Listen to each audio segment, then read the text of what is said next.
হাই বন্ধু বান্ধৱীসকল, মই আজি আপোনালোকৰ বাবে লৈ আহিছোঁ চিকেনৰ ৰেচিপি। আৰু ইয়াত আছে আলু, জলকীয়া, বিলাহী আৰু মাংস, আৰু ইয়াত পিঁয়াজ, আৰু ইয়াত আদা নহৰু পেষ্ট, আৰু ইয়াত তেল গৰম হৈ আছে।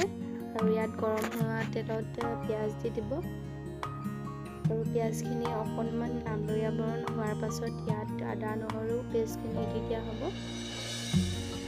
যিহেতু আদা নহৰু পেষ্টখিনি গুড়ি হৈ থাকে, সেয়েহে আগতীয়াকৈ যদি দি দিয়া হয় তেতিয়া দেৰি যাব। আৰু মই আজি আপোনালোকলৈ বিনা মছলাত চিকেনৰ ৰেচিপি আনিছোঁ। ইয়াত কোনো ধৰণৰ মছলা প্ৰয়োগ কৰা নহয়, আৰু সেয়া আমাৰ স্বাস্থ্যৰ কাৰণেও ভাল। যদি মছলা ব্যৱহাৰ নকৰাকৈ বনাব পাৰি, আৰু খাবলৈও খুব ভাল হয়। এয়া হালধি দি দিছে, আৰু হালধি অকণমান নিজৰ ইচ্ছামতে দিব, যাতে পাছত কালাৰটো অকণমান ধুনীয়া হয়।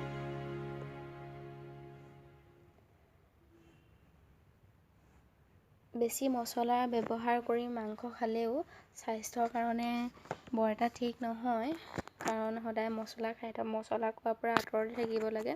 আৰু এনেকৈ এদিন বনাই খাবচোন, সঁচাকৈ খাবলৈ বহুত ভাল হয়। আপোনালোকে যদি ইচ্ছা কৰে ইয়াত দৈ দিব পাৰে।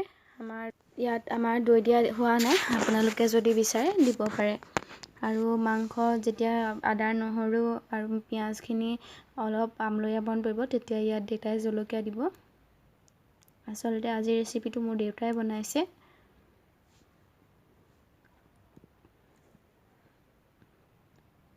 আৰু মই আপোনালোকক এইখিনিতে কৈ থওঁ, মোৰ যদি ভিডিঅ'বোৰ চাই ভাল পায় তেন্তে মোৰ চেনেলটো ছাবস্ক্ৰাইব কৰি দিব, আৰু মোক উৎসাহিত কৰিবৰ বাবে লাইক এটা কৰি থৈ যাব, আৰু কমেণ্ট কৰি জনাবলৈ নাপাহৰিব মোৰ ভিডিঅ'বোৰ চাই কেনেকুৱা পায়।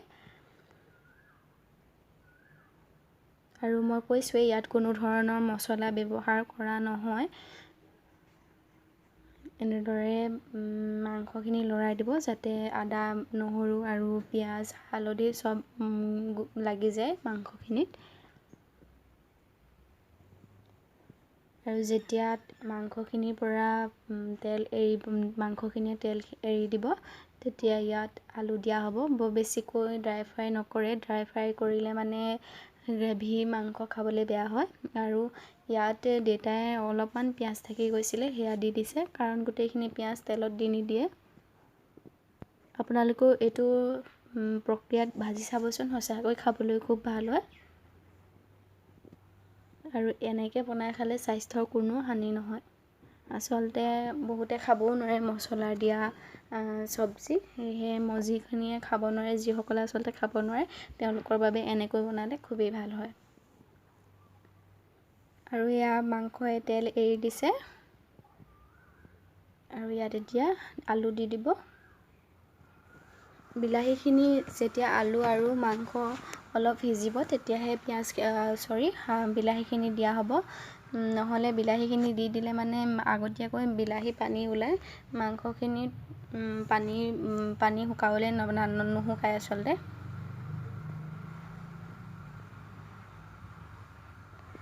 পুনৰ কৈছোঁ, মোৰ যদি ভিডিঅ'বোৰ চাই ভাল পায় তেন্তে লাইক কৰি দিব, কমেণ্ট কৰি দিব, আৰু ছাবস্ক্ৰাইব কৰিবলৈ নাপাহৰিব। পানী অলপ টাইমৰ কাৰণে ঢাকি থ'ব। যদি আপোনালোকে অলপ পানী দিব, সৰহকৈ দি নিদিব, আৰু চাব আলু আৰু মাংস সিজিলে নাই। যদি নাই সিজা তেতিয়াহ'লে পাছত পানী এড কৰিব পাৰিব, কিন্তু লগালগ পানী বেছিকৈ দি নিদিব, কাৰণ ইয়াৰ টেষ্টিটো নাইকিয়া হৈ যায়। আৰু ইয়াত এতিয়া বিলাহী দিছে।